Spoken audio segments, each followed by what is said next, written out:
Ny mofinaina isan'andro atolotry ny mpitandrina rakotina valina maoly.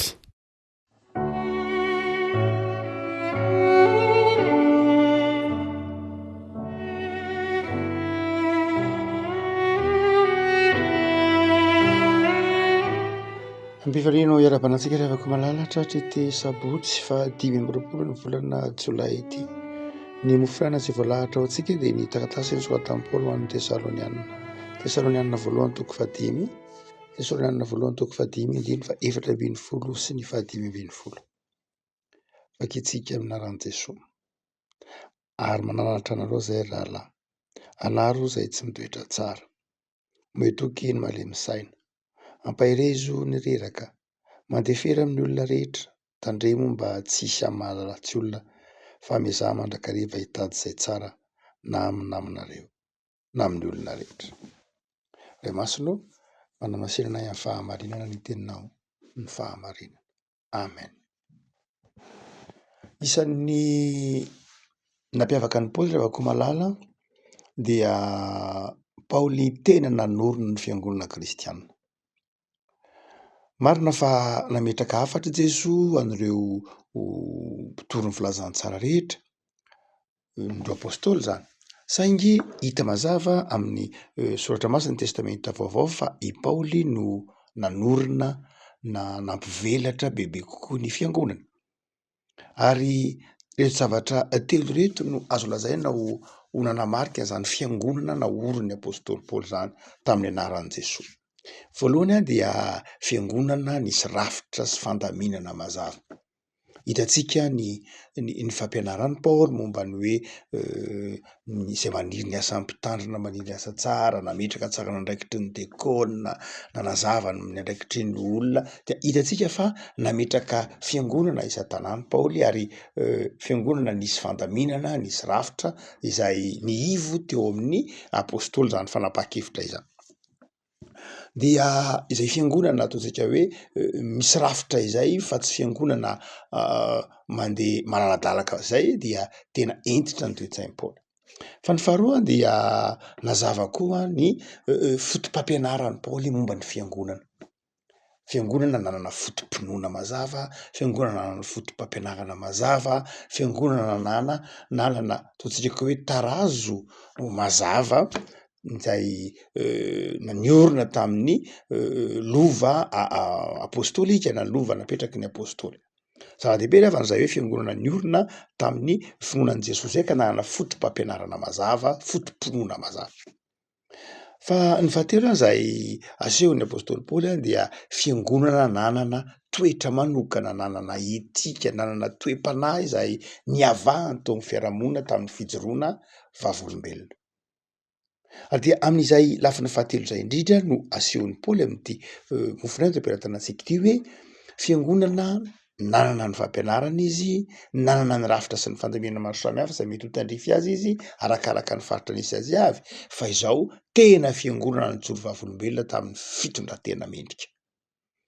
Ary io fifandraisan'ny kristiana samy kristiana ato anatin'ny fiangonana io no ahafaran'ny Paoly amin'ity Tesalonianina voalohany toko 5 izay mofinaina ho antsika ity. Kristianina mifandray tsara, kristianina miombinaina, kristianina miara-manompo ao anatin'ny fiangonana. Raha ohatra ka kristianina raha miara-manompo ao anatin'ny fiangonana ka mahatsiaro fa iray aina izy ireo, iray vanimpona izy ireo, dia hoy Paoly manao hoe ireo kristianina ireo dia tsy maintsy ho kristianina mifampahery, metoky ny malemy saina, ampahirezo ny reraka. Nahoana dia izao ny fiangonana dia asehon'ny Paoly fa fianakaviana iray, ankohonana iray. Mihoatra lavitra noho izany ary ny hamaritany azy fa vatana iray ihany ny fiangonana.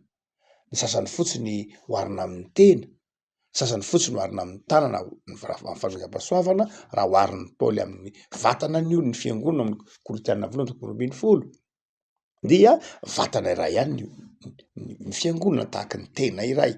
Misy fotsiny fanomezam-pahasoavana samihafa tahaka ny tena hoe misy maso, misy tongotra, misy tanana, dia tahaka izay koa ny fiangonana, fa izao tena iray ihany izy.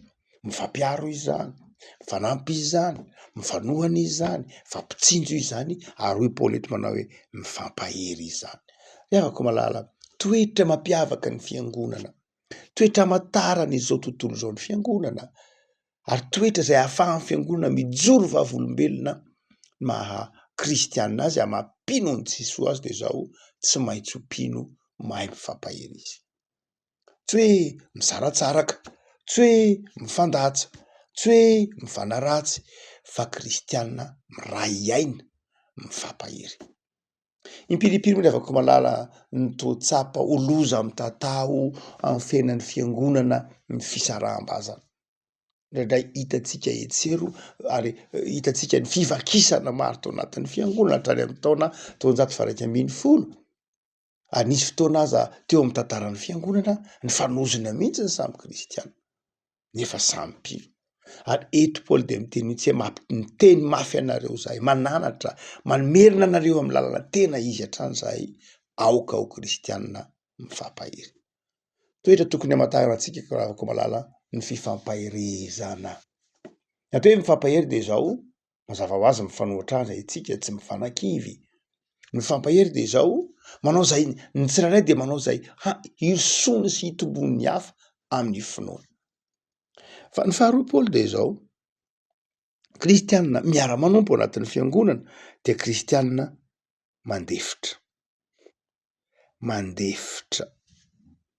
Zany hoe tsy miziriziry am'izay heverin'ny ho marina fa kristianina mandefitra izy. Ny olona de zao tsy hoe manana ny marina ianao na manana ny diso ny namanao fa izao zava-dehibe ny fananana ny fanahin'ny fandeferana.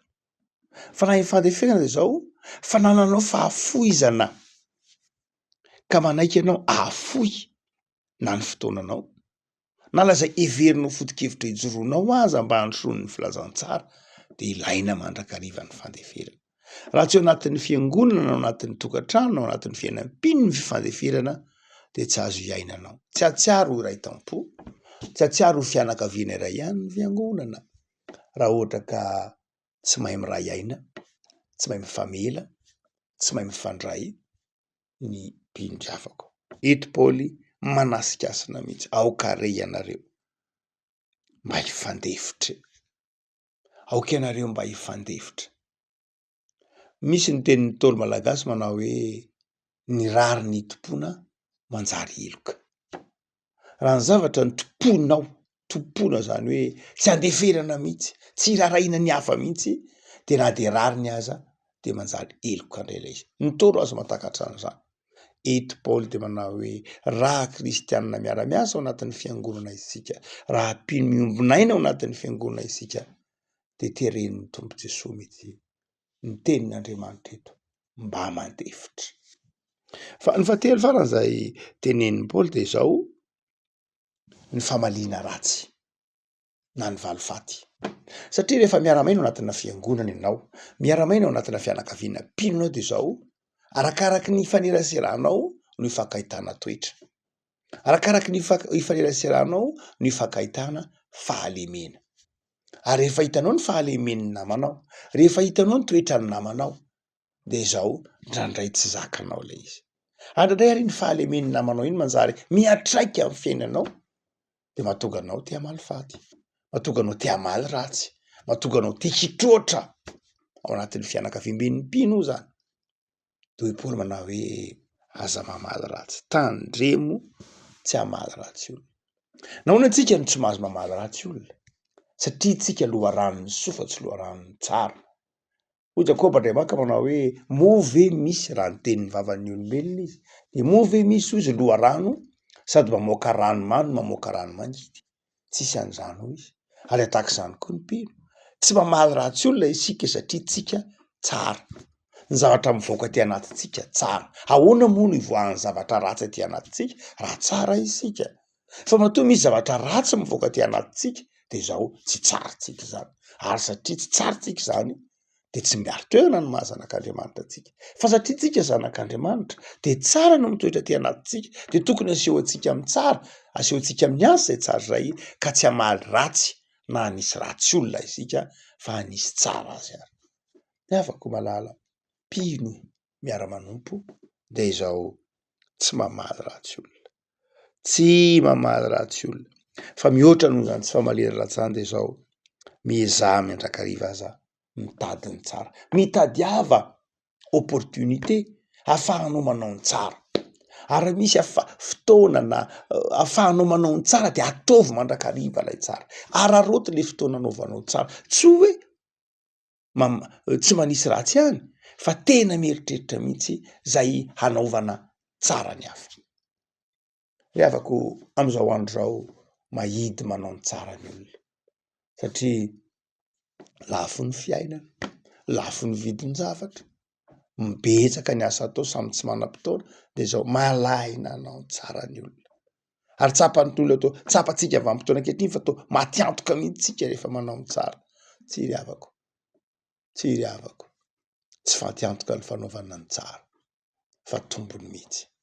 Arakaraky nanaovanao ny tsara no hanahafanao ny toetran'ny Kristy. Ary rehefa manahaka ny toetran'ny Kristy ianao de mbia amin'ny fifalian'i Kristy.